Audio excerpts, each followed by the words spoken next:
Hello friends, welcome our channel Vidya classes family. आज बात कर रहे हैं हम एनसीईआरटी क्लास 12 केमिकल काइनेटिक्स से हैं। Index question 3.4। ठीक है, तो क्वेश्चन में क्या बोला है? The conversion of molecule X to Y follows second order kinetics if concentration of X is increase to 3 times how will it affect the rate of formation of Y.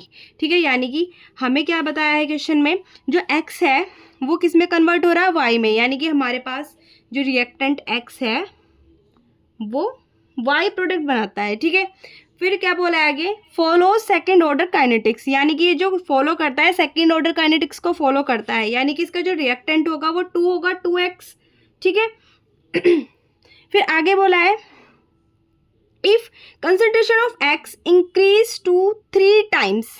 ठीक है, अगर हम पहले बात करें इसकी रेट की, इसका अगर हम रेट निकालें तो रेट किस तरह निकालेंगे? R इज इक्वल टू के।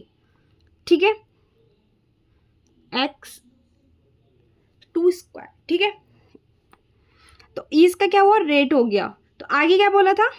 If concentration of x is increase to 3 times, अगर हम x की कंसंट्रेशन जो है 3 टाइम्स इंक्रीज कर दे तो क्या होगा? ठीक है, तो हम इसको क्या मान लेते हैं? रिएक्शन फर्स्ट मान लेते हैं, इक्वेशन फर्स्ट R1, इसको R1 मान लेते हैं। ठीक है, अगर हम रेट बात करें तो रेट क्या होता है हमारा? R2 मान लेंगे इसे, R2 के। ठीक है, अब क्या बोला है यहाँ पे? 3 टाइम इंक्रीज करने पर। ठीक है, हमने 3 टाइम इंक्रीज कर दिया। अब क्या करेंगे हम? R2 is equal to 9k X square. ठीक है, ये हमारी क्या होगी? Equation second. ये हमारी इक्वेशन सेकंड होगी। ठीक है, तो अब इसमें देखो आगे कैसे करेंगे हम? अगर हम इक्वेशन फर्स्ट और सेकंड में कंपेयर करें। ठीक है, अगर हम equation first and second, equation second में क्या करें? कंपैरिजन करें, तो कैसे करेंगे?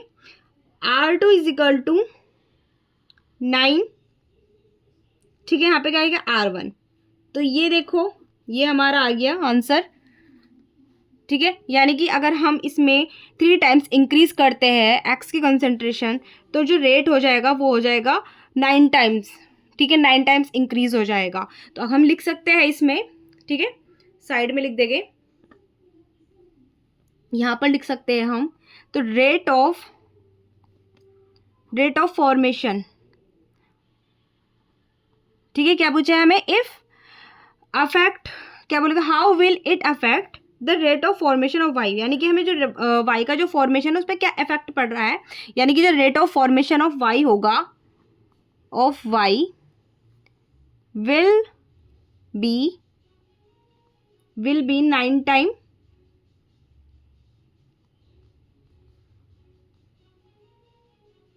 ग्रेटर। ठीक है, तो ये हमारा इसका आंसर होगा। आपको अच्छे से समझ में आया हो?